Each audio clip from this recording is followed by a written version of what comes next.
Hello students, चलिए start करते हैं। एक्सरसाइज 13.1 का क्वेश्चन नंबर 1 देखते हैं क्या है।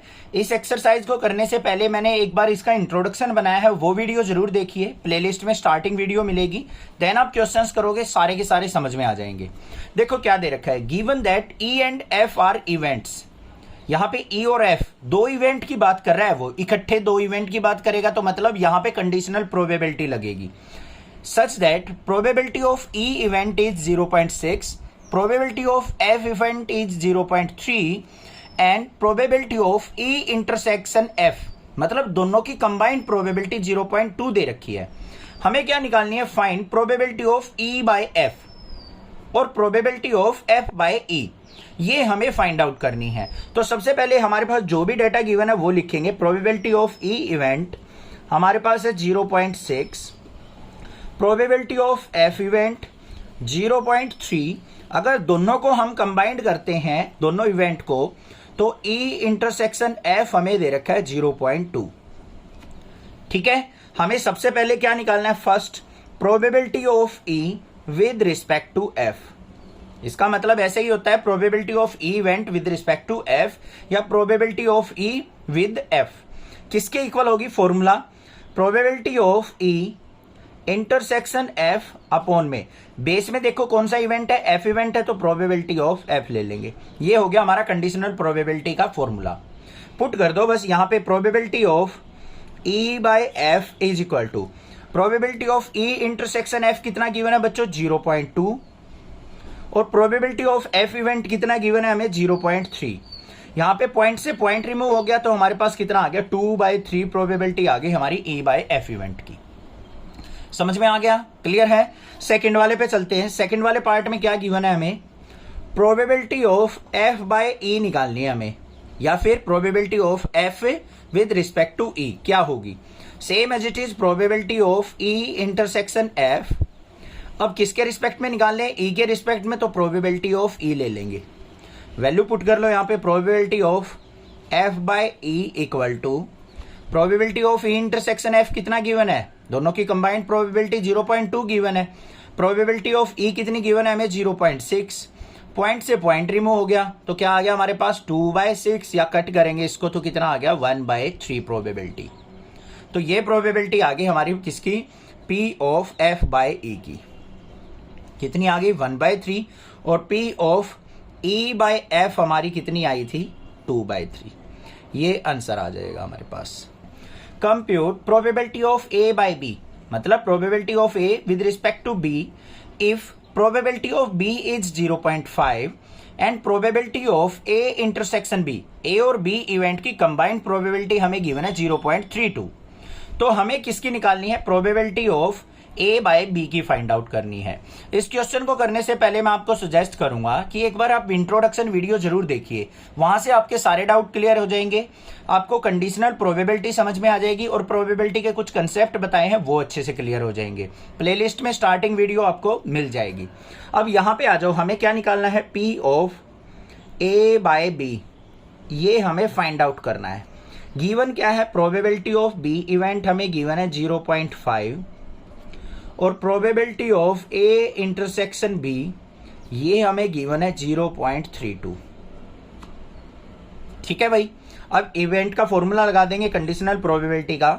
Probability of A by B is equal to क्या हो जाएगा, ए और बी इवेंट की बात कर रहा है तो इनका इंटरसेक्शन लेंगे, probability of A intersection B, और किसके रिस्पेक्ट में निकल रही है, बी के रिस्पेक्ट में, तो बेस में लेंगे प्रोबेबिलिटी ऑफ बी। तो यहाँ पे क्या आ गया, probability of A by B is equal to A intersection B की वैल्यू क्या गिवन है, 0.32, और प्रोबेबिलिटी ऑफ बी कितनी गिवन है हमें, 0.5 गिवन है। ठीक है भाई, इसको हम 0.50 भी लिख सकते हैं, बाकी 0.32 अपॉन में 0.5 हो गया। इसको अब हमें सिंप्लीफाई करना है, तो देखो क्या करेंगे, यहाँ पे ये 0.32 था, इसका पॉइंट रिमूव करेंगे, अपॉन में क्या आ जाएगा, 100। यहाँ पे क्या है, मल्टीप्लाई, ये 0.5 था, इसका पॉइंट रिमूव करेंगे तो ऊपर कितना चला जाएगा, मल्टीप्लाई 10। एक जीरो से एक जीरो कैंसिल, तो क्या आ गया ऊपर 32 डिवाइड बाय 5 की 10 से मल्टीप्लाई 50। अब ये कैंसिल आउट हो रहा है हमारा 2 पे, 2 से कट करो 16 और 2 से कट किया 25। अब फर्दर कम डिवाइड नहीं हो रहा है हमारा, तो क्या आ गया, probability of A by B is equal to किसके आ गई, 16/25। ये आंसर हो गया हमारा। कंप्यूट का मतलब यहाँ पे प्रोबेबिलिटी फाइंड आउट करने से मतलब था। If probability of event A is 0.8, probability of B event is 0.5 and probability of B by A is equal to 0.4, then find out क्या है, फर्स्ट फाइंड आउट करना है हमें probability of A intersection B, मतलब अगर ए और B event को दोनों को कंबाइंड कर दें तो उसकी प्रोबेबिलिटी क्या होगी। उसके बाद probability of A by B और probability of A union B, ये तीनों पॉइंट हमें फाइंड आउट करने हैं। तो सबसे पहले जो भी हमें गिवन है वो लिखो। प्रोबेबिलिटी ऑफ ए गिवन है हमें 0.8, प्रोबेबिलिटी ऑफ बी गिवन है हमें 0.5 और probability of B by A given है हमें 0.4। ठीक है भाई, तो हमें फर्स्ट क्या फाइंड आउट करना है, probability of A intersection B find out करना है क्या होगा। तो बिल्कुल सिंपल सी बात है, यहां पे देखो हमें probability of B by A given है बच्चों, इसी को यूज कर लो। Probability of B by A का फॉर्मूला, कंडीशनल प्रोबेबिलिटी का फॉर्मूला लगाओ, क्या होगा, probability of A intersection B divide by, नीचे इवेंट कौन सा है ए, तो प्रोबेबिलिटी ऑफ ए लेंगे हम। वैल्यू पुट करते हैं यहाँ पे, probability of B by A कितना गिवन है हमें 0.4, तो 0.4 is equal to probability of A intersection नहीं पता, ये फाइंड आउट करना है, divide by probability of A कितनी है हमारे पास 0.8। तो probability of A intersection B is equal to किसके हो जाएगी, इसकी मल्टीप्लाई 0.4 मल्टीप्लाई 0.8, क्या आ जाएगी यहाँ पे मल्टीप्लाई 8 4 जा 32। तो probability of A intersection B is equal to क्या आ गया 0.32। हो गया first part solve out. Second पे आ जाओ। सेकंड हमें क्या निकालना है, probability of A by B find out करनी है। Probability of A by B किसके इक्वल होगी, probability of A intersection B divide by, नीचे बी इवेंट है तो प्रोबेबिलिटी ऑफ बी। तो क्या हो जाएगी यहाँ पे, probability of A by B is equal to A intersection B की वैल्यू क्या थी हमारे पास, ये रहा ए इंटरसेक्शन बी, क्या निकला था 0.32 और divide by probability of B कितनी थी 0.5।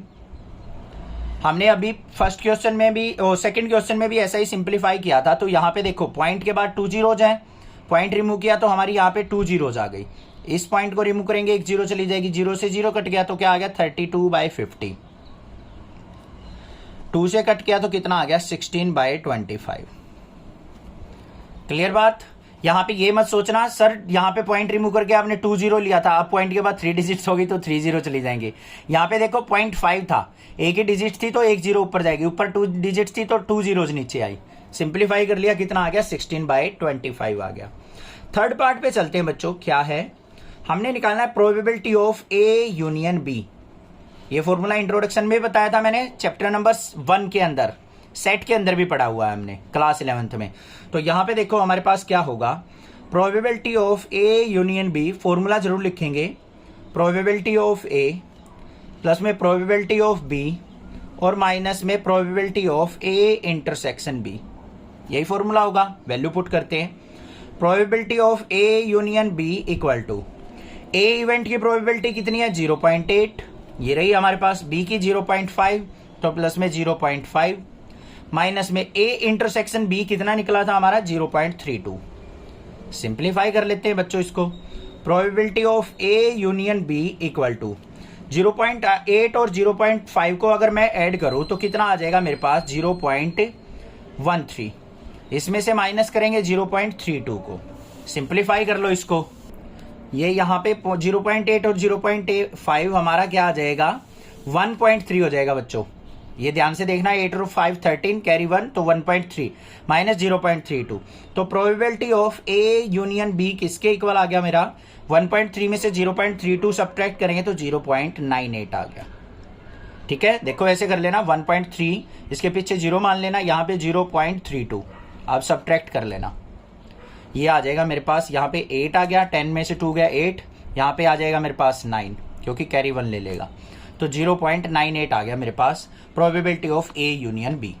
क्लियर हो गया क्वेश्चन। अगर नेक्स्ट क्लासेस से अच्छे से समझ में आते हैं क्वेश्चंस तो प्लीज सब्सक्राइब करके जाना। आपके टीचर की आपसे रिक्वेस्ट है, कमेंट करके बताना, मुझे भी मोटिवेशन मिले, और ज्यादा से ज्यादा शेयर जरूर करना अपने फ्रेंड्स में।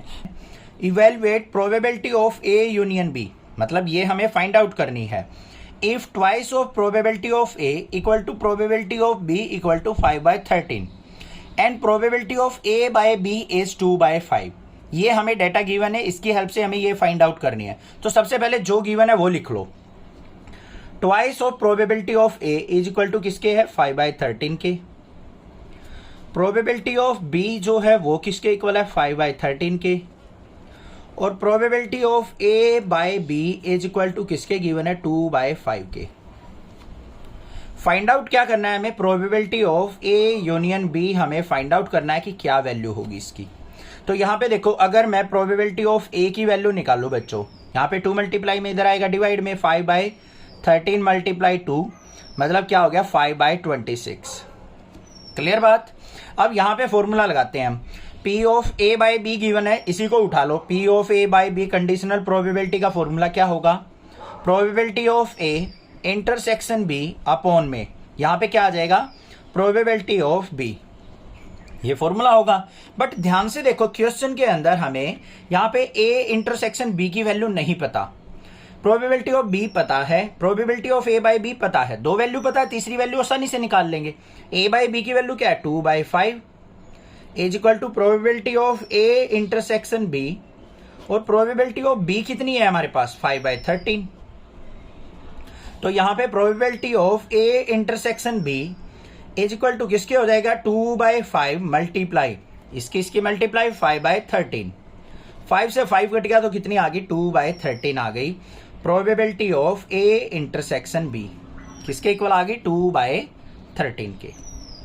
बात समझ में आ गई। अब हमें probability of A union B निकालना है, किसके इक्वल होगा, प्रोबेबिलिटी ऑफ ए प्लस में प्रोबेबिलिटी ऑफ बी और माइनस में probability of A intersection B, यही तो फॉर्मूला यूज होगा। तो यहां पे देख लो, probability of A union B equal to probability of A कितनी है हमारे पास, 5/26 प्लस में प्रोबेबिलिटी ऑफ बी कितनी है हमारी, 5/13 माइनस में probability of A intersection B कितनी निकली हमारी, 2/13।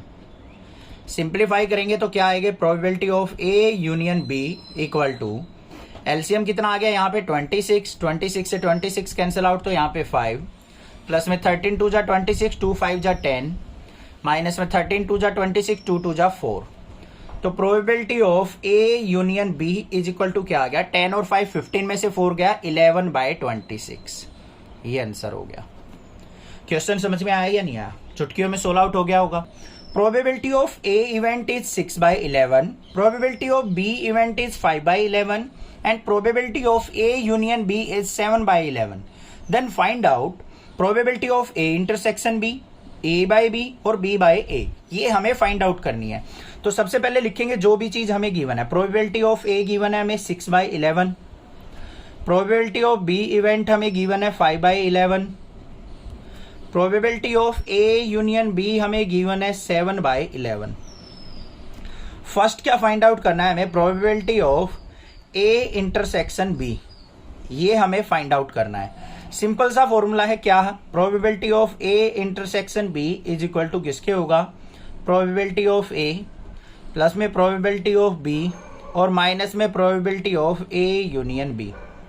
सेट के अंदर पढ़ा था क्लास 11th के अंदर, ठीक है, या फिर इंट्रोडक्शन में भी बताया मैंने। तो क्या होगा यहाँ पे, probability of A intersection B is equal to probability of A event क्या है, 6/11, बी इवेंट क्या है, 5/11 और माइनस में ए यूनियन बी गिवन है 7/11। एलसीएम कितना आ गया, 11 ऊपर 6 प्लस 5 माइनस 7, तो कितना आ गया, 6 और 5 11 में से 7 गया तो 4/11 आ गया हमारे पास probability of A intersection B. तो probability of A intersection B किसके इक्वल होगी बच्चों, 4/11 के। फर्स्ट पार्ट सिंप्लीफाई हो गया, अच्छे से समझ में आ गया होगा। सेकेंड पार्ट पे चलते हैं।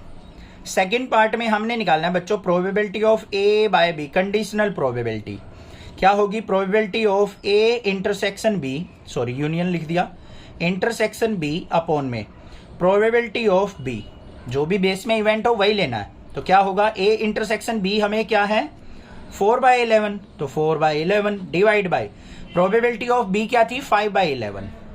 इसको सिंप्लीफाई कर लेंगे तो probability of A by B is equal to किसके हो गई बच्चों 4/11। इसको ऊपर लेके जाएंगे तो 11/5 हो गई, 11 से 11 कैंसिल, तो यहाँ पे 4/5 प्रोबेबिलिटी आ गई हमारी किसकी ए बाय बी की। सेकेंड पार्ट भी बहुत अच्छे से क्लियर हो गया होगा, कोई दिक्कत नहीं होनी चाहिए।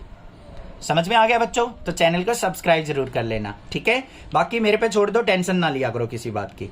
थर्ड पॉइंट पे आ जाओ। थर्ड में हमें क्या निकालना है, probability of B by A event निकालनी है। कंडीशनल प्रोबेबिलिटी है तो probability of A intersection B, base में इवेंट क्या है ए, तो प्रोबेबिलिटी ऑफ ए यूज करेंगे। तो probability of B by A equal to A intersection B क्या है हमारे पास, क्या निकालना था 4/11 divide by probability of A क्या है हमारे पास 6/11। सिंप्लीफाई कर लो, probability of B by A equal to किसके हो गया 4/11 इंटू, इसको ऊपर ले जाएंगे 11/6, 11 से 11 कैंसल, 2 2 जा 4, 2 3 जा 6। तो probability of B by A is equal to किसके आ गई बच्चों 2/3 के। थर्ड पार्ट भी आसानी से समझ में आ गया होगा, कोई दिक्कत नहीं होनी चाहिए। A coin is tossed 3 times where, यहाँ पे क्या कहा है, एक कॉइन को 3 टाइम्स टॉस किया जाता है, ठीक है। बाकी पार्ट्स को बाद में पढ़ेंगे, पहले ये देख लो कि अगर हम किसी कॉइन को 3 टाइम्स टॉस करते हैं तो हमारे सैंपल स्पेस क्या क्या होंगे वो देखो ध्यान से।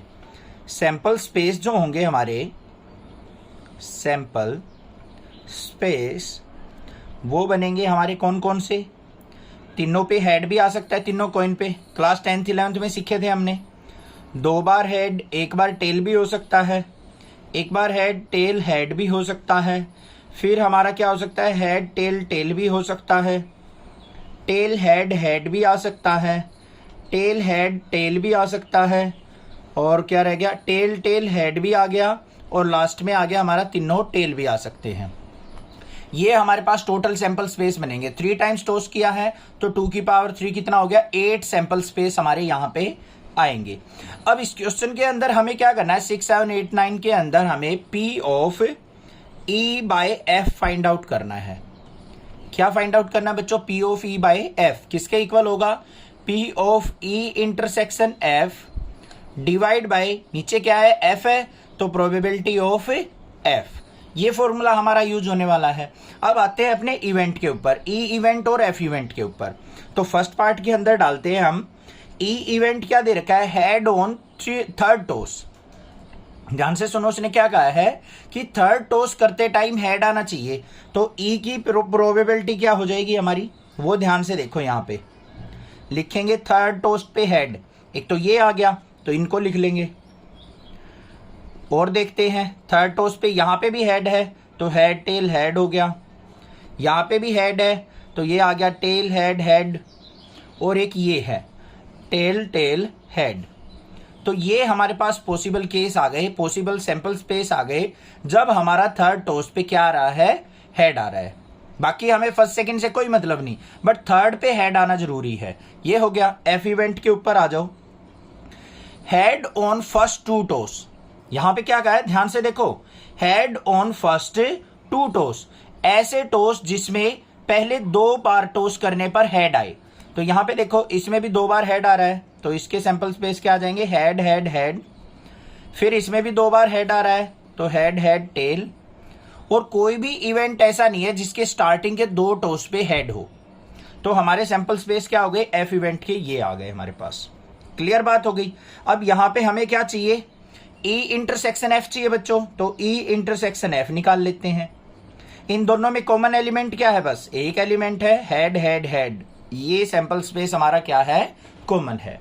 इतनी बात क्लियर हो गई या नहीं होगी। अब हमें इसके अंदर देखो हमें क्या चाहिए, P of E by F के अंदर हमें चाहिए probability of E intersection F divide by probability of F event. यही चाहिएगी ना हमें। तो बस इसको निकालने के लिए हमें क्या चाहिए, E इंटरसेक्शन F की प्रोबेबिलिटी निकाल लेंगे और प्रोबेबिलिटी ऑफ F इवेंट निकाल लेंगे। तो यहाँ पे देखो probability of E intersection F क्या होती है, प्रोबेबिलिटी निकालने का फॉर्मूला जल्दी सोचो, number of favourable outcome divide by total number outcome. तो यहाँ पे ई इंटरसेक्शन एफ के अंदर फेवरेबल आउटकम कितने हैं 1, और टोटल आउटकम हमारे पास कितने थे सैंपल स्पेस 8, तो 1/8 प्रोबेबिलिटी होगी हमारी ई इंटरसेक्शन एफ की। फिर हम बात करेंगे प्रोबेबिलिटी ऑफ एफ इवेंट। इसमें देखो एफ इवेंट में फेवरेबल आउटकम कितने हैं बच्चों 2, टोटल आउटकम हमारे पास कितने थे सैंपल स्पेस 8, तो यहां पे क्या आ गई 1/4 आ गई ना दोनों वैल्यू, इसके अंदर पुट कर लो। तो यहां पे क्या आ जाएगा हमारे पास P of E by F equal to E intersection F आया है हमारे पास 1/8 डिवाइड बाई 1/4।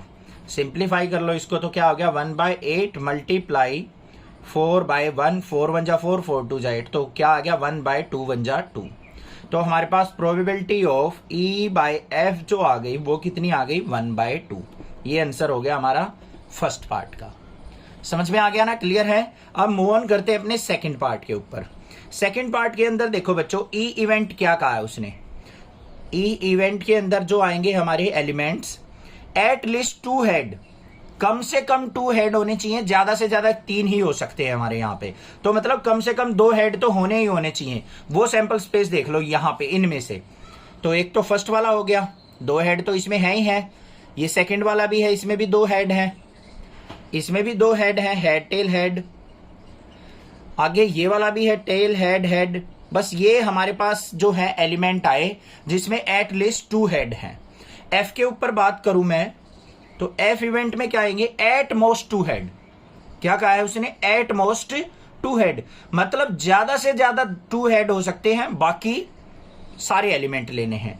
एक इस एलिमेंट को छोड़ के, एटमोस्ट 2 का है ना, इसमें तो 3 हो गए, तो इसको छोड़ के बाकी सारे एलिमेंट आ जाएंगे हमारे। कौन कौन से, head head tail, head tail head, head tail tail, tail head head, और कौन सा लिखा है फिर tail head tail, tail tail head, और टेल टेल टेल। ये भी लिया जाएगा क्योंकि उसने कहा है एटमोस्ट 2 हेड, मतलब ज्यादा से ज्यादा 2 हेड होने चाहिए। 1 हेड भी हो सकता है और बिना हेड का भी हमारा इवेंट काउंट होगा। ये आ गए हमारे पास। अब हमें क्या चाहिए बच्चों, ई इंटरसेक्शन एफ चाहिए। तो ई इंटरसेक्शन, इन दोनों में इंटरसेक्शन देख लो, इसको छोड़ के बाकी ये 3 एलिमेंट आ जाएंगे। देखो हेड हेड टेल भी इसमें भी है, इसमें भी है, हेड टेल हेड इसमें भी है, इसमें भी है, और टेल हेड हेड इसमें भी है, इसमें भी है। तो ये आ गए हमारे पास ई इंटरसेक्शन एफ। अब इनकी प्रोबेबिलिटी देख लो, हमें किसकी प्रोबेबिलिटी चाहिए, P of E by F निकालना है। तो P of E intersection F divide by probability of F event, ये निकालना है हमें। तो यहां पे हमें किसकी चाहिए, probability of E intersection F की चाहिए। देख लो भाई, ई इंटरसेक्शन एफ के अंदर टोटल एलिमेंट कितने 3, और टोटल सैंपल स्पेस कितने थे 8। फेवरेबल आउटकम अपॉन में total number of outcome. Probability of F event देख लेते हैं। एफ के अंदर यहाँ पे एलिमेंट कितने 7, और टोटल हमारे पास स्पेस कितने थे सैंपल स्पेस 8, तो 7/8 हो गई, आ गई हमारे पास। तो probability of E by F निकाल लो बस। अब ई इंटरसेक्शन एफ क्या है 3/8, प्रोबेबिलिटी ऑफ एफ क्या है 7/8। तो यहां पे क्या आ जाएगा मेरे पास, 8 से 8 कट गया तो किसके इक्वल आ गया 3/7। तो probability of E by F जो आ गई मेरे पास क्या आ गया 3/7। ये आंसर हो गया सेकंड पार्ट का। आ गया ना समझ में। थर्ड पार्ट देख लेते हैं। अब थर्ड पार्ट के अंदर क्या दे रखा है हमें, ई इवेंट देखो बच्चों क्या है।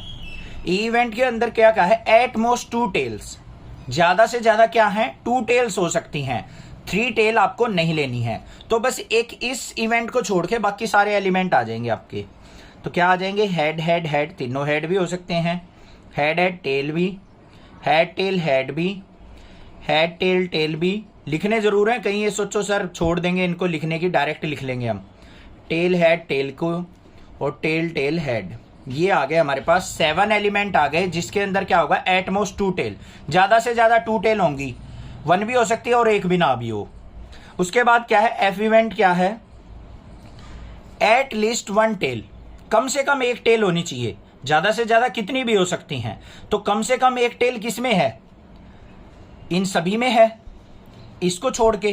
तो इसको छोड़ के बाकी सारे एलिमेंट ले लो, head head tail, head tail head, head tail tail, tail head head, tail head tail, tail tail head और triple tail. At least one tail मतलब कम से कम एक, ज्यादा से ज्यादा कितनी भी हो सकती है। और कितनी क्या हो सकती है इसमें? मैक्सिमम 3 ही हो सकती हैं।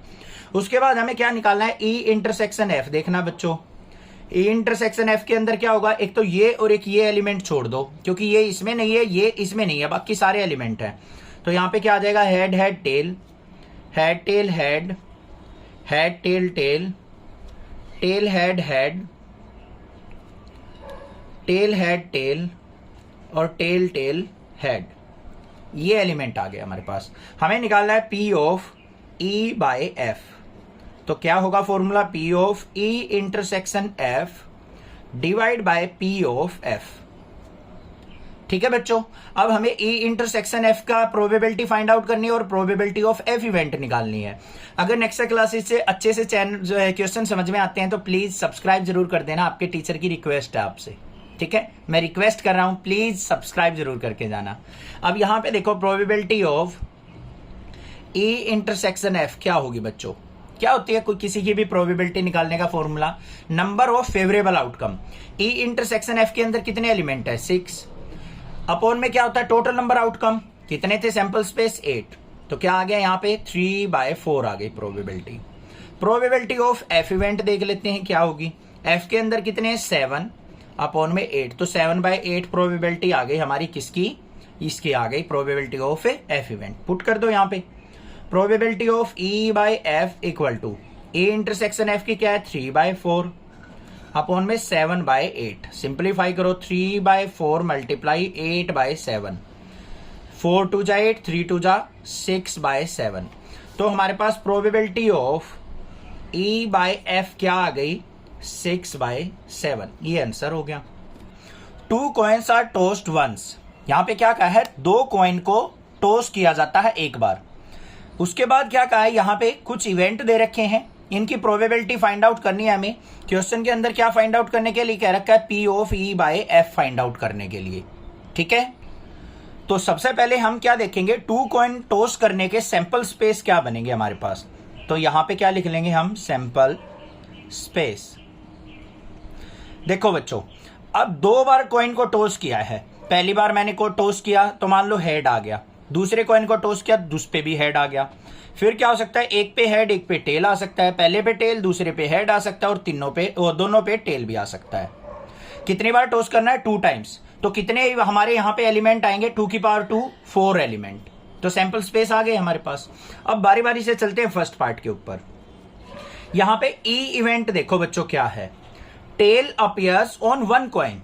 एक कॉइन के ऊपर टेल आना चाहिए, तो इसके अंदर एलिमेंट कौन से हो जाएंगे? इसको छोड़ दो, ये आ गया हेड टेल, टेल हेड और टेल टेल। यहां पे ध्यान से देखना है, tail appears on 1 coin.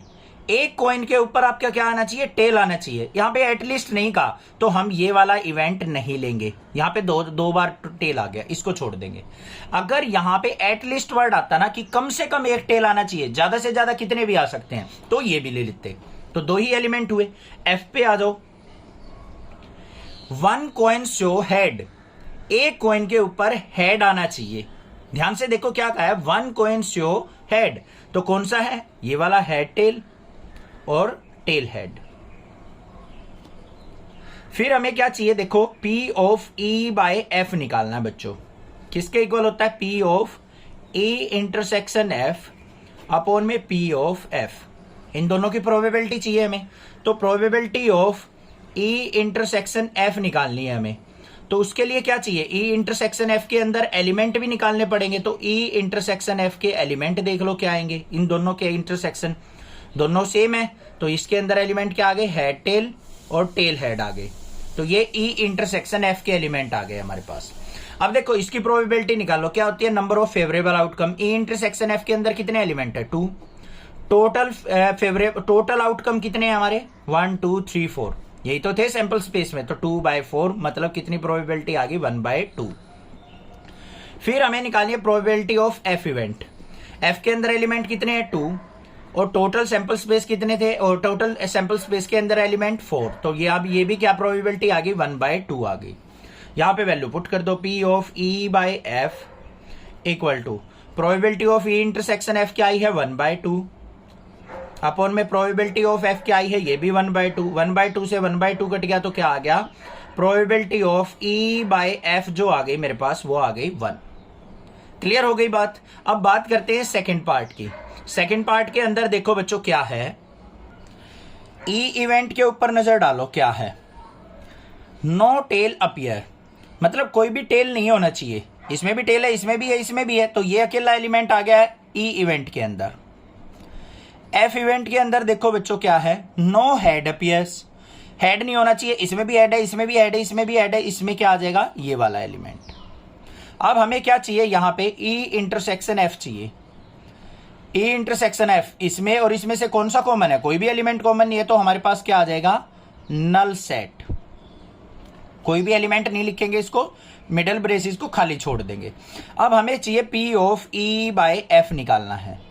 Formula जरूर लिखेंगे, P of E intersection F upon में पी ऑफ एफ, इन दोनों की प्रोबेबिलिटी चाहिए, तो हम यहां पे निकाल देते हैं probability of E intersection F क्या होगी, number of favourable outcome. E intersection F में एलिमेंट क्या है, कोई भी नहीं है तो 0, और अपॉन में क्या आता है टोटल आउटकम्स कितनी थी हमारे, टोटल सैंपल स्पेस थे 4, तो 0/4 किसके इक्वल हो गया 0 के। फिर हम किसके निकालेंगे probability of F event. F के अंदर कितने एलिमेंट है 1 अपॉन में 4, तो 1/4 प्रोबेबिलिटी आ गई हमारी एफ की, पुट कर दो इसमें, तो probability of E by F किसके इक्वल आ गया, ई इंटरसेक्शन एफ की 0/1/4, तो ये किसके इक्वल आ गई probability of E by F is equal to 0 के इक्वल। ये आंसर आ गया हमारा। A die is thrown 3 times, यहां पे क्या कहा है, एक डाई को 3 टाइम्स थ्रो किया गया है, ठीक है। अब 3 टाइम्स अगर हम डाई को थ्रो करते हैं तो उसके सैंपल स्पेस जो होंगे बहुत सारे हो जाएंगे, वो लिखने यहां पे पॉसिबल नहीं है क्योंकि पूरा पूरा पेज फिल हो जाएगा। समझाऊंगा मैं आपको किस तरीके से करना है, इस तरीके के लेंथी क्वेश्चन को। उसके बाद हमें इवेंट दे रखे हैं, इवेंट और एफ इवेंट। इवेंट पे बाद में चलेंगे, पहले सैंपल स्पेस की बात कर लेते हैं। देखो बच्चों क्लास 10th में आपने देखा होगा, 11th में भी देखा है, अगर डाई को हम 2 टाइम्स थ्रो करते हैं तो टोटल सैंपल स्पेस कितने होते हैं हमारे 6 × 6 36 होते थे, क्योंकि एक बार डाई को थ्रो करेंगे सैंपल स्पेस 6 होंगे, 2 टाइम्स थ्रो करेंगे 6 × 6 होंगे, 3 टाइम्स करेंगे तो 6 × 6 × 6 होंगे। कुछ बच्चे क्या करते हैं, सर फर्स्ट टाइम आपने डाई को थ्रो किया 6 आ गए, सेकेंड टाइम थ्रो किया फिर 6 आ गए, थर्ड टाइम थ्रो किया फिर 6 आ गए। आप उनको ऐड करने की सोचते हो कि 6 + 6 + 6 कितने हो गए भाई, यहाँ पे 18 सैंपल स्पेस होने चाहिए, बट ये रॉन्ग होता है। सैंपल स्पेस के अंदर हमेशा क्या होगी, मल्टीप्लाई होगी। क्या होगी बच्चों, मल्टीप्लाई। तो यहाँ पे क्या आ जाएगा, यहाँ पे देखो सैंपल स्पेस क्या होंगे 6 × 6 × 6, तो टोटल जो एलिमेंट आएंगे हमारे पास क्या आएंगे 216 एलिमेंट्स, यही होंगे ना, 6 × 6 × 6 216 के इक्वल। अब बात करते हैं इवेंट की।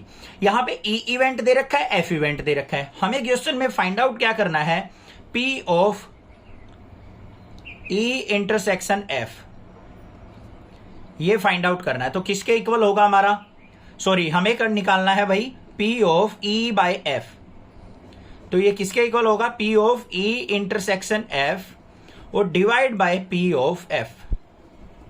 ये नहीं फाइंड आउट करना है, ये फाइंड आउट करना है P of E by F किसके इक्वल होगा, P of E intersection F upon में पी ऑफ एफ के इक्वल।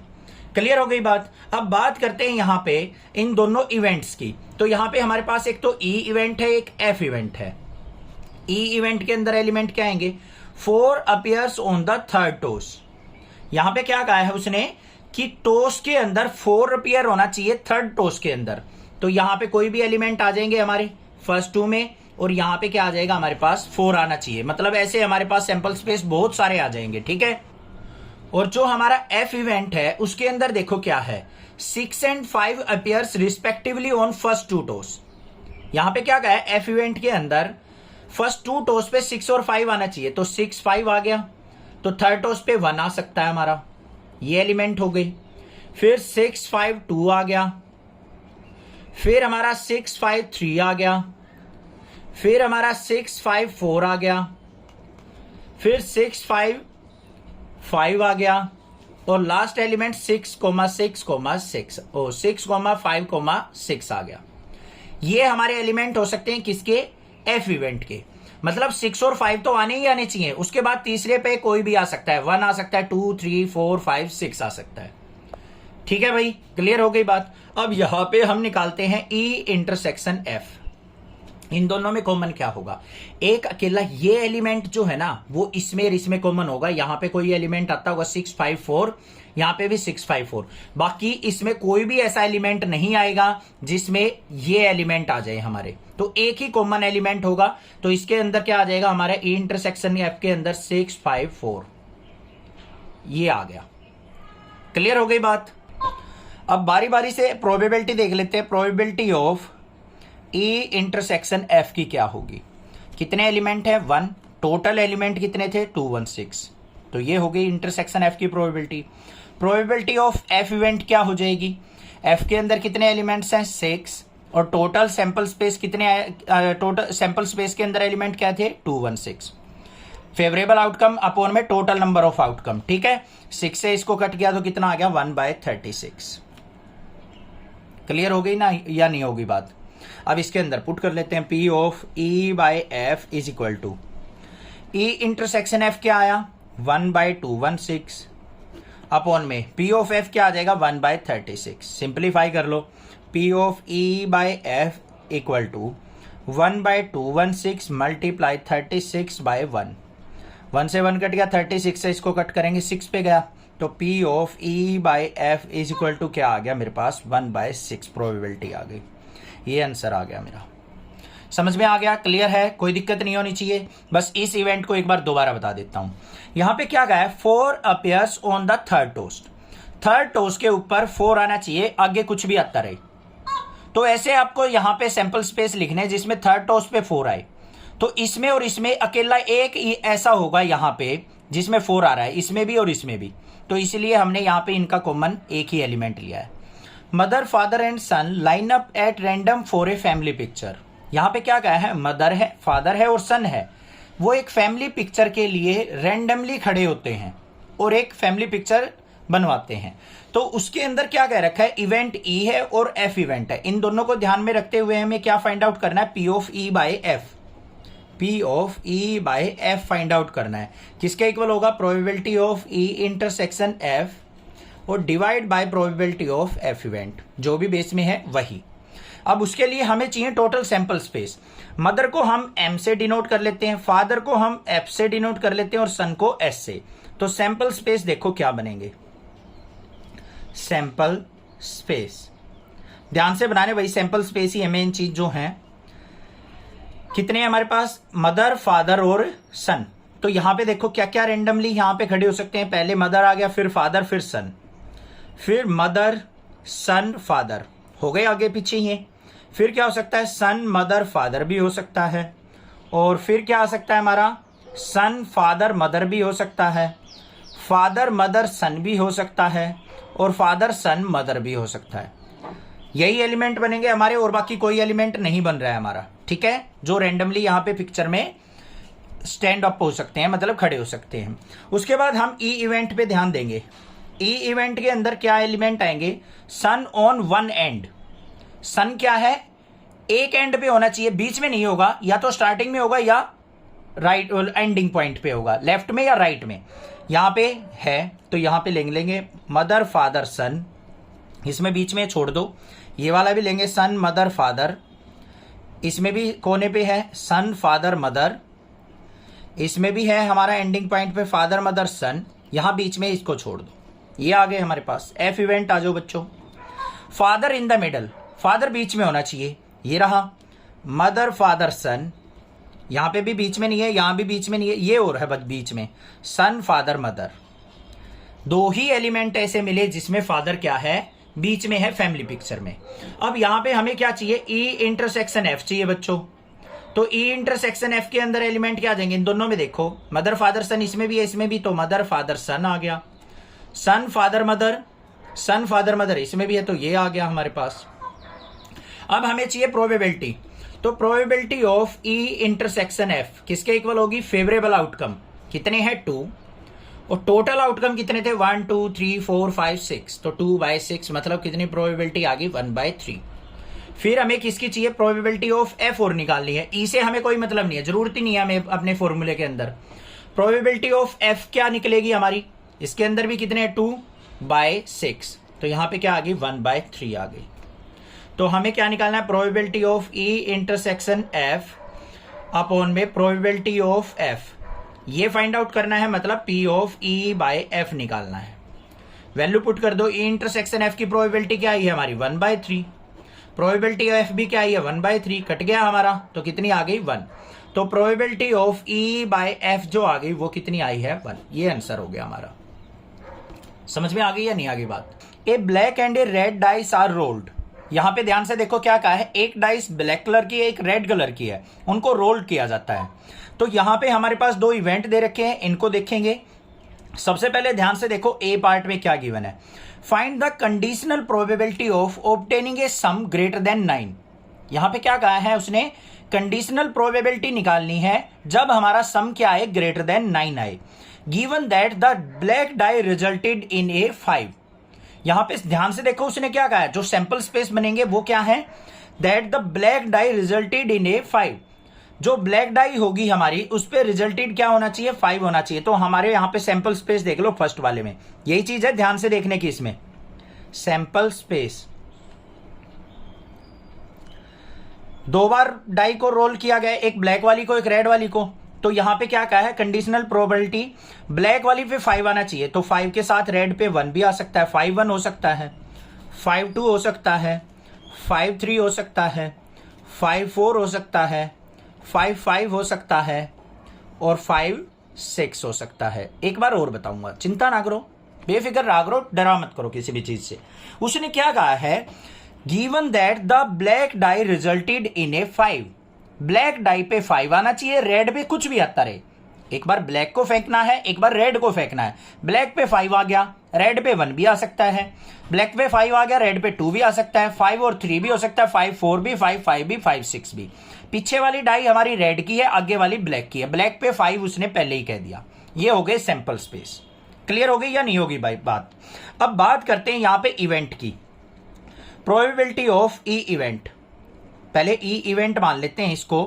ई इवेंट के अंदर एलिमेंट क्या आ जाएंगे यहां पे, conditional probability of obtaining A some greater than 9, 9 से ज्यादा सम आना चाहिए। इस केस में देखो कौन कौन से ऐसे केस हैं, ये वाला और ये वाला, तो इसमें एलिमेंट आ जाएंगे 5-5 और दूसरा क्या आ जाएगा 5-6। आ जाएंगे या नहीं आ जाएंगे, ये बात देख लो बस, कोई दिक्कत नहीं होनी चाहिए ना, इसमें कोई प्रॉब्लम नहीं है। अब कंडीशनल प्रोबेबिलिटी देखते हैं, प्रोबेबिलिटी ऑफ सम क्या होना चाहिए हमारा, ग्रेटर देन 9 होना चाहिए, और ब्लैक पे क्या होना चाहिए बच्चों 5 होना चाहिए। इसकी कंडीशनल प्रोबेबिलिटी निकालनी है हमें। तो इसकी कंडीशनल प्रोबेबिलिटी क्या निकल जाएगी हमारी, यहां पे देखो सम ग्रेटर देन 9 कितना है, 2 एलिमेंट्स पे है, और टोटल हमारे पास सैंपल स्पेस कितने थे 6, तो 2/6 कितना आ गया 1/3 प्रोबेबिलिटी आ गई, ये आंसर हो गया। बस ये निकालना था। बी वाले पे आ जाओ, find the conditional probability of obtaining the sum 8, sum जो है एग्जैक्टली 8 होना चाहिए, given that the red die resulted in a number less than 4। Red die पे नंबर क्या होना चाहिए 4 से लेस होना चाहिए। तो सैंपल स्पेस देख लो क्या बन जाएंगे यहां पे, सैंपल स्पेस, सैंपल स्पेस ध्यान से बनाने भाई, देखो क्या क्या बनेंगे, थोड़ा सा इधर बना लेते हैं, सोल आउट इधर कर लेंगे। क्या क्या बनेंगे, यहां पे पहले ब्लैक डाई फिर रेड डाई थी हमारी, तो यहां पे क्या लेके चलेंगे 1-1, यहां पे फिर 2-1, 3-1, 4-1, 5-1 और 6-1।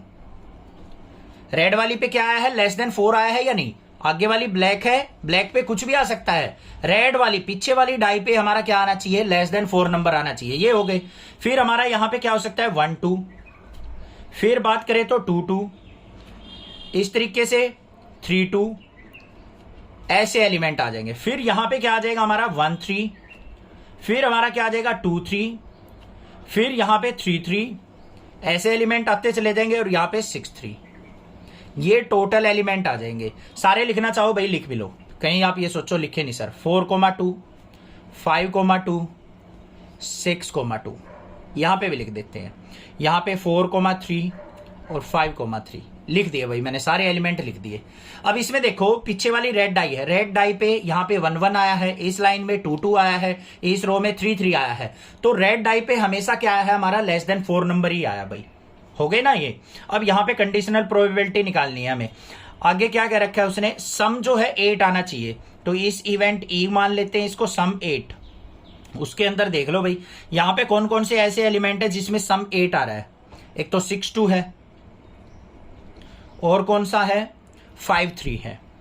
बस ये दो ही एलिमेंट ऐसे हैं, दो एलिमेंट का पेयर जिसमें सम क्या आ रहा है हमारा 8 आ रहा है। अब इसकी कंडीशनल प्रोबेबिलिटी देख लो, प्रोबेबिलिटी सम क्या होना चाहिए, ग्रेटर देन 8 होना चाहिए, और रेड पे क्या होना चाहिए हमारा, रेड लेस देन 4 होनी चाहिए। तो यहाँ पे प्रोबेबिलिटी क्या आ जाएगी, सम ग्रेटर देन 8 कितने एलिमेंट्स पे है, 2 पे, लेस देन 4 कितने पे है, ये 6 6 और 6 टोटल हो गए 18। तो 2/18 मतलब कितना आ गया, 1/9 प्रोबेबिलिटी, ये आंसर हो गया।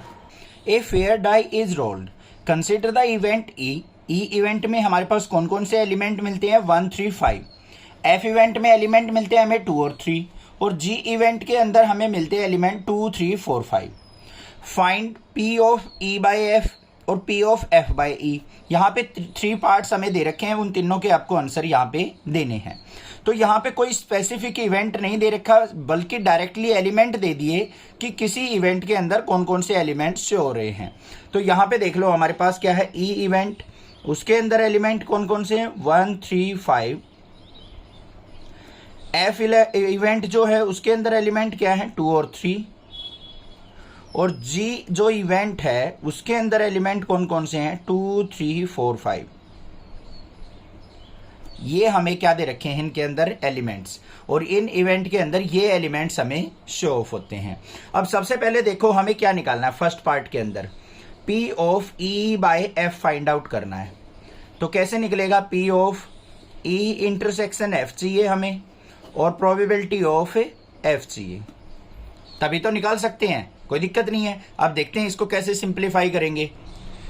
यहाँ पे आपके पास टोटल सैंपल स्पेस नहीं दे रखे, तो हम यहाँ पे किसी की स्पेसिफिक प्रोबेबिलिटी तो नहीं निकाल सकते। तो हम क्या करेंगे, यहाँ पे नंबर ऑफ एलिमेंट्स को लेके चलेंगे। यहाँ पे देखो ई इंटरसेक्शन एफ, तो यहाँ पे लिखेंगे number of element in E intersection F, कितने होंगे। ई और एफ के अंदर कॉमन एलिमेंट देखो एक अकेला 3 है, तो इंटरसेक्शन एलिमेंट कितने हो जाएंगे, 1। नीचे क्या चाहिए हमें, पी ऑफ एफ, तो number of element in F, तो क्या हो जाएंगे यहाँ पे नंबर ऑफ एलिमेंट कितने हैं, 2। एलिमेंट्स को कंसीडर करेंगे यहाँ पे हम, ठीक है बच्चों।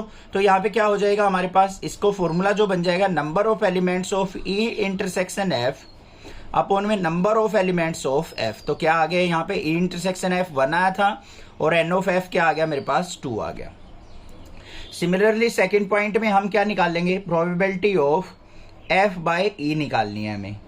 तो यहाँ पे भी क्या ले लेंगे, number of elements of E intersection F और divide by number of elements of E event.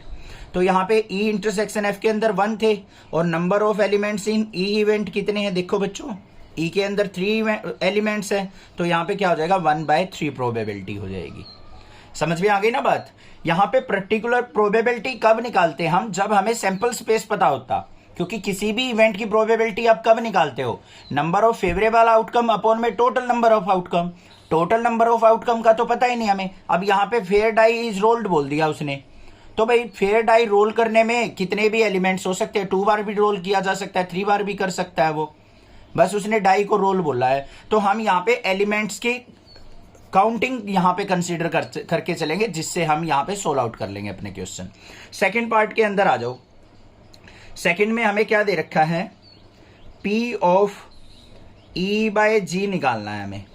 तो कैसे निकलेगा, प्रोबेबिलिटी ऑफ, वैसे तो ई इंटरसेक्शन जी निकालते हैं, और अपॉन में क्या आ जाएगा, प्रोबेबिलिटी ऑफ जी।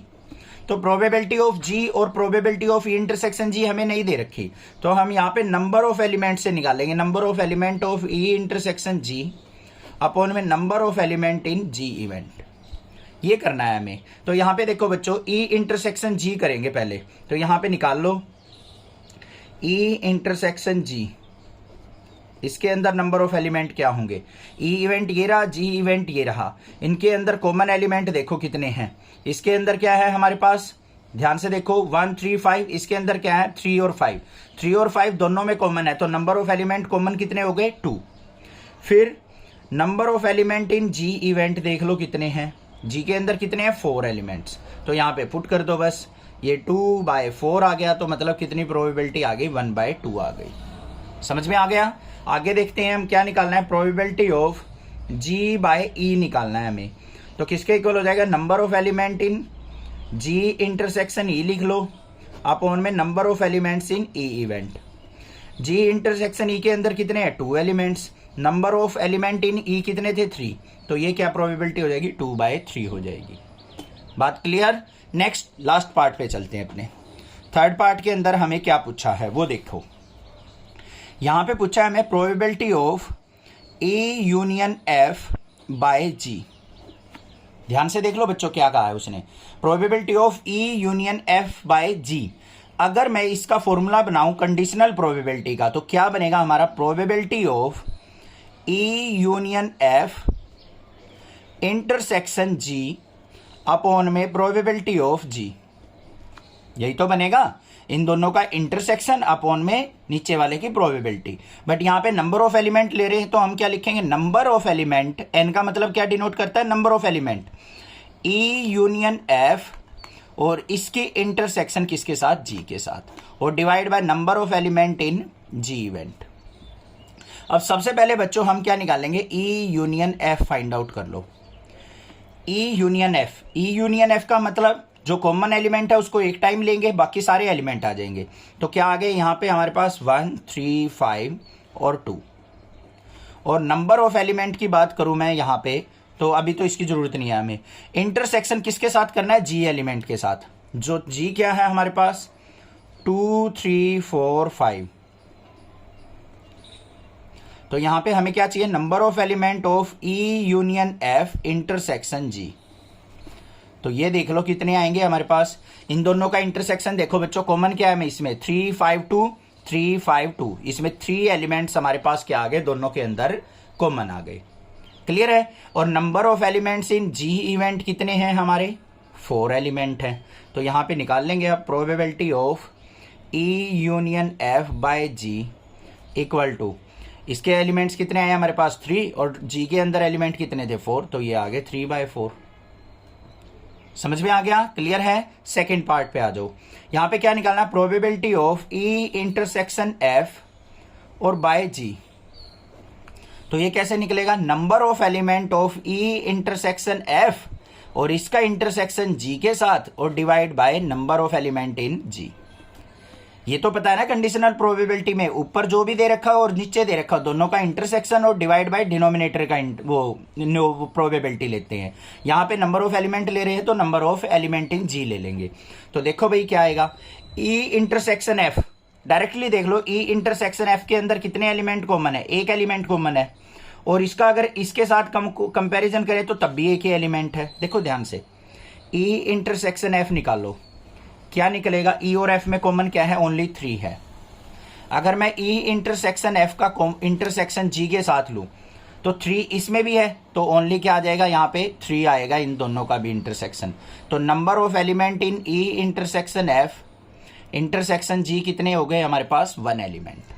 तो पुट कर दो यहाँ पे probability of E intersection F by G is equal to, इसमें एलिमेंट कितने 1 और G के अंदर एलिमेंट कितने थे 4, तो 1/4 क्या होगी यहाँ पे प्रोबेबिलिटी होगी। Assume that each born child is equally likely to be a boy और ए गर्ल। यहाँ पे क्या कर रहा है, बोर्न चाइल्ड की बात कर रहा है, वो क्या है इक्वली लाइकली दे रखा है यहाँ पे इवेंट बॉय और गर्ल का, मतलब या तो बॉय हो सकता है या गर्ल हो सकता है, कोई परसेंटेज नहीं दे रखी कि चांसेस ज्यादा गर्ल के हैं या बॉय के हैं, दोनों क्या है इक्वली लाइकली दे रखे हैं। If a family has 2 children, अगर किसी फैमिली में 2 बच्चे हैं, what is the conditional probability that, यहां तक ध्यान से देखना, कंडीशनल प्रोबेबिलिटी किसकी निकालनी है, that both are girls given that the youngest is a girl, और सेकंड में at least 1 is a girl. Conditional probability किसके रिस्पेक्ट में निकालनी है, यहां पे देखो क्या कहा है, बोथ आर गर्ल्स, इसका इसके रिस्पेक्ट में और इसके रिस्पेक्ट में, दोनों के रिस्पेक्ट में हमें क्या निकालनी है, कंडीशनल प्रोबेबिलिटी निकालनी है। तो यहां पे देख लो टोटल सैंपल स्पेस क्या हो जाएंगे, total sample space total sample space का मतलब क्या है यहाँ पे, हमें ध्यान से देखो बच्चों, उसने क्या कहा है, 2 बच्चे हैं किसी फैमिली के अंदर और दोनों बच्चे इक्वली लाइकली बॉय और गर्ल हो सकते हैं। तो यहाँ पे क्या हो सकती है, यहाँ पे सैंपल स्पेस दोनों की दोनों लड़कियां भी हो सकती हैं, एक लड़की एक बॉय भी हो सकता है, बड़ा बॉय और एक गर्ल भी हो सकती है, और दोनों के दोनों फैमिली के अंदर बॉय भी हो सकते हैं। यही तो प्रोबेबिलिटी बनेगी, टोटल सैंपल स्पेस बनेंगे।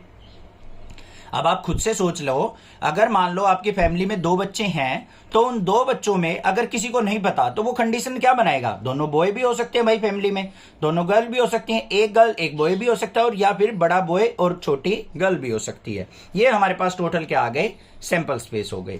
अब ई इवेंट देखो उसने क्या कहा है, इवेंट ई में उसने क्या कहा है, both girls, both girls.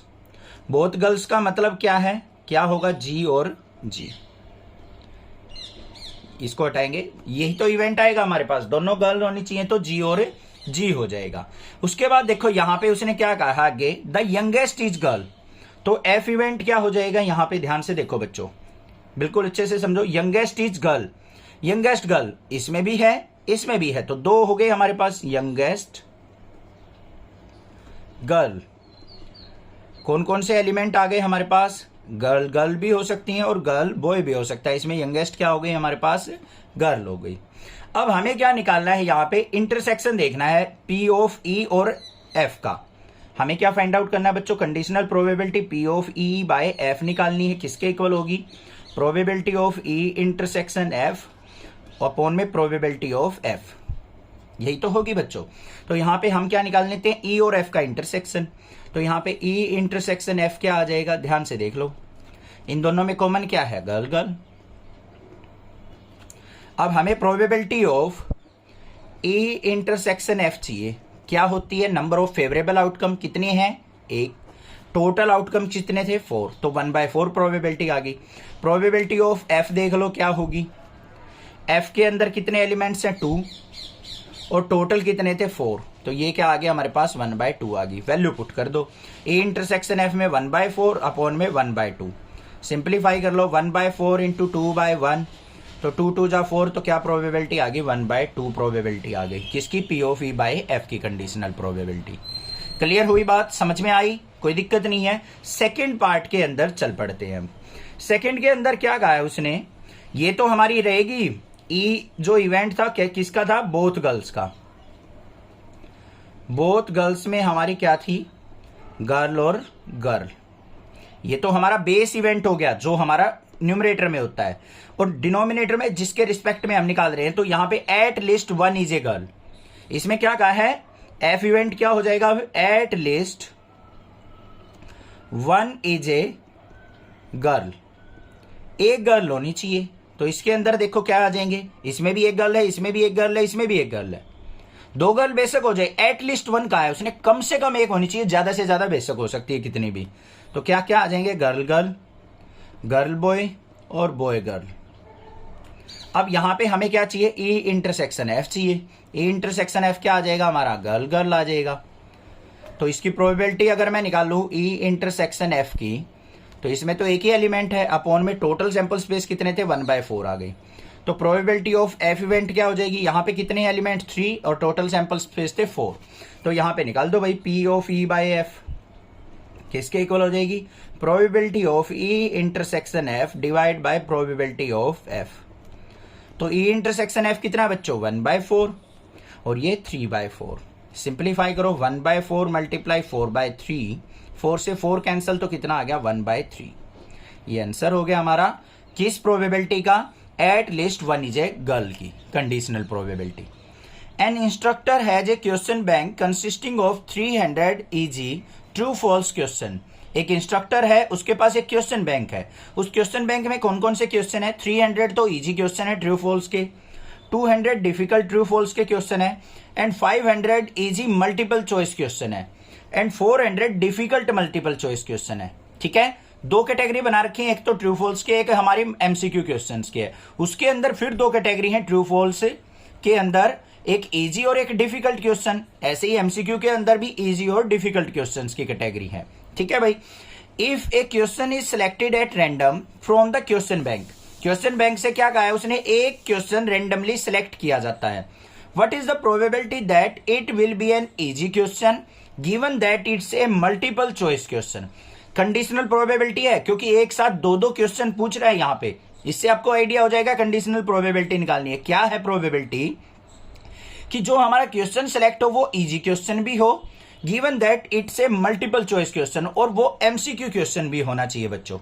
Clear हो गई बात या नहीं हो गई, कोई दिक्कत नहीं होनी चाहिए। अब समझो यहाँ पे ध्यान से, सबसे पहले टोटल सैंपल स्पेस चाहिए, तो यहाँ पे देख लेंगे हम टोटल क्वेश्चंस कितने हैं हमारे पास, क्योंकि क्वेश्चन तो उन्हीं में से सिलेक्ट होगा क्वेश्चन बैंक में से।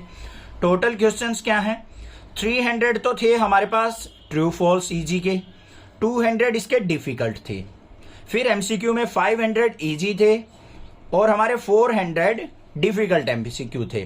तो टोटल कितने हो गए, 5 और 4 900, 1100 और 300 1400 टोटल क्वेश्चन हो गए हमारे क्वेश्चन बैंक के अंदर। समझ में आ गई बात, इतनी कोई दिक्कत नहीं होनी चाहिए। अब बात करते हैं अपने इवेंट्स की। अब इवेंट देखो हमारा क्या है कि जो क्वेश्चन हो इजी क्वेश्चन भी होना चाहिए और एमसीक्यू भी होना चाहिए। तो हम यहां पे क्या लिखेंगे, ई be the event, E be the event of easy question, और एफ इवेंट क्या मान लेंगे, F be the event of MCQ question, क्योंकि इजी क्वेश्चन तो हमारा ट्रू फॉल्स के अंदर भी है और एमसीक्यू के अंदर भी है, तो दोनों अलग अलग इवेंट हो गए हमारे। अब हमें क्या चाहिए यहां पे, probability of E intersection F चाहिए। ई इंटरसेक्शन एफ का मतलब ऐसा क्वेश्चन जो हमारा इजी भी हो और एमसीक्यू भी हो। तो ऐसे कितने क्वेश्चन है हमारे पास, ध्यान से देखो, 500 इजी मल्टीपल चॉइस क्वेश्चन, दोनों कंडीशन को सेटिस्फाई कर रहा है ना, इजी भी है और एमसीक्यू भी है, तो कितने हैं 500। तो ये हो गए हमारे फेवरेबल आउटकम। अपन में टोटल कितने क्वेश्चंस में से सिलेक्ट होंगे, 1400 में से, 20 से 20 कैंसिल आउट, तो कितनी प्रोबेबिलिटी आ गई, 5/14 आ गई। समझ में आ गई या नहीं आ गई बात, क्लियर है। अब आ जाओ हमारी प्रोबेबिलिटी हो, हमें क्या निकालना है, probability of E by F निकालना है। तो किसके इक्वल होगी, probability of E intersection F divide by probability of F event, ऐसे ही तो होगी बच्चों। अब देख लो हमें प्रोबेबिलिटी ऑफ एफ और चाहिए, तो प्रोबेबिलिटी ऑफ एफ कैसे निकलेगी, एफ देखो क्या है, B the event of MCQ question. F जो प्रोबेबिलिटी है हमारी किसकी है, एमसीक्यू क्वेश्चंस की है। इवेंट एफ को क्या मानना है, जिसके अंदर एमसीक्यू क्वेश्चंस हो। एमसीक्यू क्वेश्चन टोटल कितने हैं, 500 और 400, तो कितने हो गए टोटल 900 क्वेश्चंस। यहाँ पे इजी डिफिकल्ट से मतलब नहीं है, ओनली एमसीक्यू क्वेश्चन की बात कर रहा है। और टोटल जो हमारे पास क्वेश्चन थे 1400, तो एफ इवेंट की प्रोबेबिलिटी आ गई हमारे पास 9/14। पुट कर दो बस, ए इंटरसेक्शन एफ की क्या है, 5/14 और यहाँ पे आई है 9/14। सिंप्लीफाई कर लो, 5/14 इंटू 14/9, 14 से 14 कैंसिल, तो कितनी प्रोबेबिलिटी आ गई, 5/9 प्रोबेबिलिटी आ गई हमारी कि क्वेश्चन जो है हमारा वो इजी क्वेश्चन भी होगा और एमसीक्यू क्वेश्चंस भी होगा। Given that the two numbers appearing on throwing two dice are different. यहां पे क्या कहा है उसने कि given that two numbers appearing on throwing two dice are different, दो डाइस को फेंका जाता है और दोनों पे डिफरेंट डिफरेंट नंबर आता है। Find the probability of the event the sum of numbers on the dice is 4। साथ में यहां पे कंडीशनल प्रोबेबिलिटी निकालनी है हमें किसकी, कि जो सम ऑफ नंबर आए वो कितना आए, वो 4 आना चाहिए। ठीक है बच्चों, अब ध्यान से देखो एक बात, यहां पे अगर मैं सैंपल स्पेस की बात करूं, total sample space, total sample space of rolling या फिर थ्रोइंग टू डाइस। अब क्लास 10th में 11th में सीखा है हमने कि अगर दो डाइस को इकट्ठा फेंका जाता है तो टोटल सैंपल स्पेस कितने होंगे, 6 × 6 = 36। अब उसने केस क्या लिया है यहां पे, ध्यान से देखना बच्चों, दो इवेंट की बात कर रहा है यहां पे।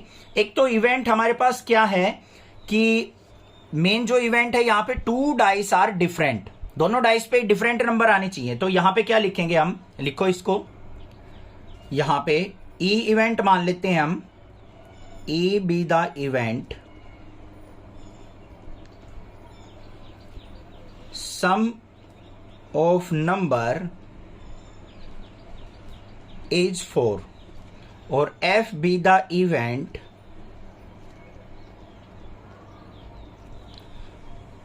Number is different on 2 dice. ये हमने क्या मान लिए, 2 इवेंट मान लिए। ठीक है बच्चों, अब देखो यहां पे इवेंट ई के अंदर कौन कौन से पेयर बनेंगे जिसमें नंबर ऑफ सम क्या आ जाए, हमारा 4 आए। तो एक तो हो गया हमारा 1 3, 3 1 भी हो सकता है और 2 2 भी हो सकता है। पहली डाई पे भी 2 आ जाए, दूसरी पे भी 2 आ जाए। ठीक है, ये हो गए हमारे ई इवेंट के अंदर।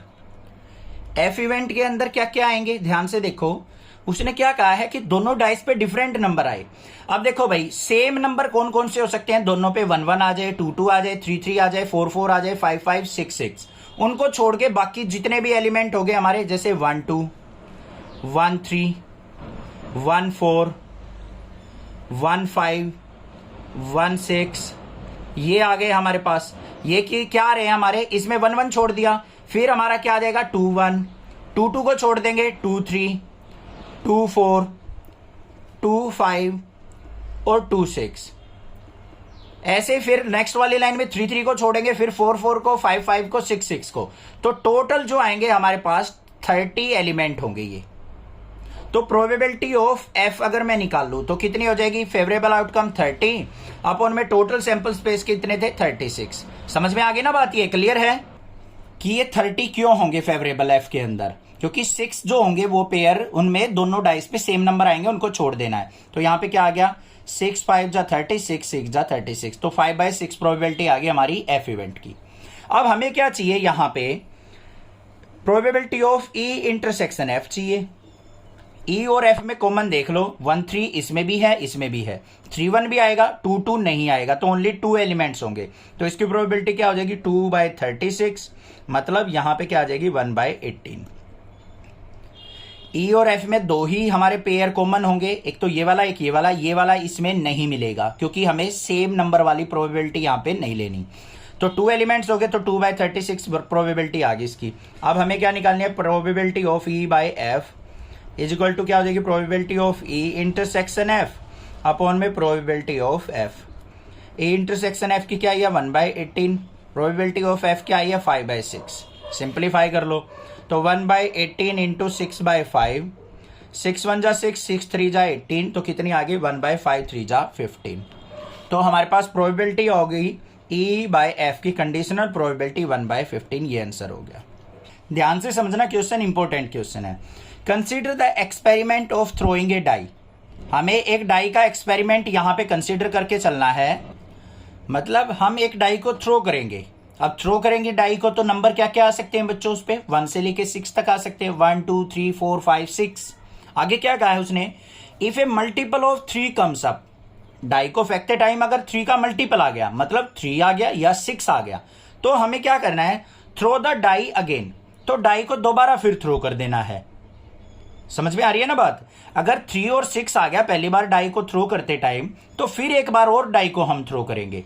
उसके बाद क्या कहा है, and if any other number comes, अगर 1 आ जाए, 2 आ जाए, 4 आ जाए, 5 आ जाए, मल्टीपल ऑफ 3 नहीं आया, तो हमें क्या करना है, टॉस ए कॉइन। तो हमें एक कॉइन को टॉस करना है हेड और टेल के लिए। Find the conditional probability of the event the coin show a tail given that at least 1 die show a 3। तो हमें कंडीशनल प्रोबेबिलिटी किसकी निकालनी है, कि कॉइन पे तो टेल आए और डाई पे हमारा क्या आए, एट लीस्ट 3 आए। समझ में आ गई बात, क्लियर है। अब पहले बना लेते हैं भाई इसके सैंपल स्पेस। सैंपल स्पेस क्या हो सकते हैं हमारे, ध्यान से देखो भाई। सबसे पहले बात करते हैं, यहां पे डाई को थ्रो करना है। डाई पे मैंने पहला चांस लेके चल पड़ा, मैं 1 आ गया भाई। अब उसने क्या कहा था, 3 आ जाए तो डाई को दोबारा फेंकना है, अगर 3 और 6 ना आए तो हमें क्या करना है, कॉइन को टॉस करना है। तो 1 के साथ क्या आ सकता है, कॉइन को टॉस करते टाइम हेड आ सकता है, 1 के साथ टेल भी आ सकता है। फिर हमने क्या करना है, 2 आ गया मान लो डाई के ऊपर, तो 2 के साथ भी कॉइन को टॉस होगा, हेड और 2 के साथ टेल आ गया। 3 अगर आ जाता है हमारा, 3 आने के बाद हमें क्या करना है भाई, डाई को दोबारा रोल करना है। तो 3 के साथ क्या क्या आ सकता है हमारा, 3 के साथ 1 आ गया, 3 के साथ 2 आ गया दूसरी डाई पे, 3 के साथ 3 आ गया, 3 के साथ 4 आ गया, 3 के साथ 5 आ गया और 3 के साथ 6 आ गया। फिर आ जाओ 4, 4 आ गया तो मल्टीपल ऑफ 3 नहीं है, तो 4 के साथ हमें कॉइन को टॉस करना है। 4 के साथ हेड, 4 के साथ टेल भी आ सकता है। फिर 5 आ गया, 5 के साथ हेड और 5 के साथ टेल भी आ सकता है। फिर आ गया हमारा डाई के ऊपर, फर्स्ट डाई के ऊपर 6। जैसे ही मल्टीपल ऑफ 3 आएगा तो हमें क्या करना है, डाई को दोबारा थ्रो करना है। 6 1 हो गया, 6 2 हो गया, 6 3 हो गया, 6 4 हो गया, 6 5 हो गया और 6 6 हो गया। बात क्लियर, कोई दिक्कत नहीं है। ठीक है, ये बन गए हमारे टोटल सैंपल स्पेस। और कितने हैं यहां पे नंबर ऑफ सैंपल स्पेस, 2 4 6 8, 8 और 6 14 और 6 20। तो टोटल नंबर ऑफ एलिमेंट्स हो गए हमारे 20 सैंपल स्पेस के अंदर। बात क्लियर हो गई। अब इवेंट ई की बात करते हैं। इवेंट ई के अंदर क्या क्या बनेंगे हमारे। इवेंट ई के अंदर क्या है, the coin show a tail. Coin के ऊपर टेल आना चाहिए, तो हमारे पास कौन कौन से एलिमेंट आ जाएंगे, 1t 2t 4t और 5t। यही तो बन रहे हैं हमारे, बस यही एलिमेंट बन रहे हैं हमारे, जिसमें क्या है, कॉइन के ऊपर टेल आ रहा है। फिर हमारा इवेंट एफ देख लेते हैं क्या है। एफ इवेंट में क्या कहा है, at least 1 die show a 3। डाई के ऊपर 3 होना चाहिए। देखते चले जाओ भाई, यहां पे तो कोई 3 नहीं है, इसमें ले लो। ये पूरी की पूरी एलिमेंट्स आ गए हमारे। कौन कौन से आ गए, 3 1 3 2 3 3 3 4 3 5 3 6। डाई पे आ रहा है ना एटलीस्ट 1 3। और यहां पे एक ये भी इवेंट है जिसमें 3 आ रहा है, 6 3। क्लियर हो गई या नहीं होगी बात, कोई दिक्कत नहीं होनी चाहिए। ठीक है भाई। अब देखो हमें कंडीशनल प्रोबेबिलिटी निकालनी है।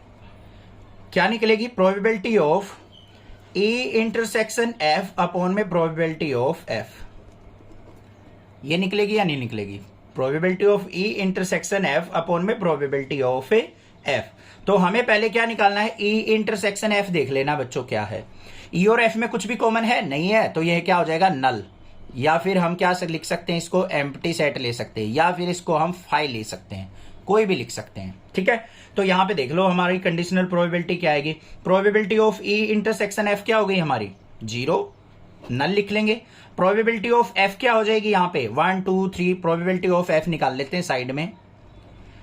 कितने हैं इसमें एलिमेंट, 7। और टोटल जो थे हमारे सैंपल स्पेस में 20, तो 7/20 रख लेंगे। 0/720 कितना आ गया, 0 ही आ गई हमारी। तो conditional probability of E by F is equal to किसके आगे, 0 के। ये आंसर हो गया हमारा। ऐसी कोई भी यहां पे चांसेस नहीं बनेंगे जो वो कहना चाह रहा है हमारा। प्रोबेबिलिटी ऑफ ए हमें दे रखी है 1/2। प्रोबेबिलिटी ऑफ बी दे रखी है हमें 0। हमें probability of A with respect to B या फिर ए बाय बी निकालनी है। कैसे निकालते हैं, probability of A by B is equal to किसके होगी बच्चों, probability of A intersection B upon में प्रोबेबिलिटी ऑफ बी। अब हमें ए इंटरसेक्शन बी तो दे ही नहीं रखी, हमें कोई मतलब नहीं है, इसको रखो as it is. Probability of A intersection B upon में प्रोबेबिलिटी ऑफ बी क्या है, 0। अब इसके अपॉन में 0 आ गई तो ये क्या होगी, किसी के भी डिवाइड में 0 आती है तो वो क्या देती है, नॉट डिफाइंड या फिर इन्फिनिटी रिजल्ट देता है। तो हम चेक कर लेंगे यहाँ पे शायद ऑप्शन सी क्या है करेक्ट ऑप्शन। ये हो गया क्वेश्चन नंबर 16 हमारा। अब देखते हैं क्वेश्चन नंबर 17 क्या है।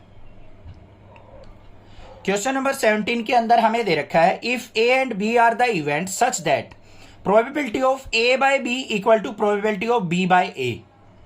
ये दे रखा है हमें, ए और बी इस तरीके के इवेंट हैं कि probability of A by B equal हमें दे रखी है probability of B by A.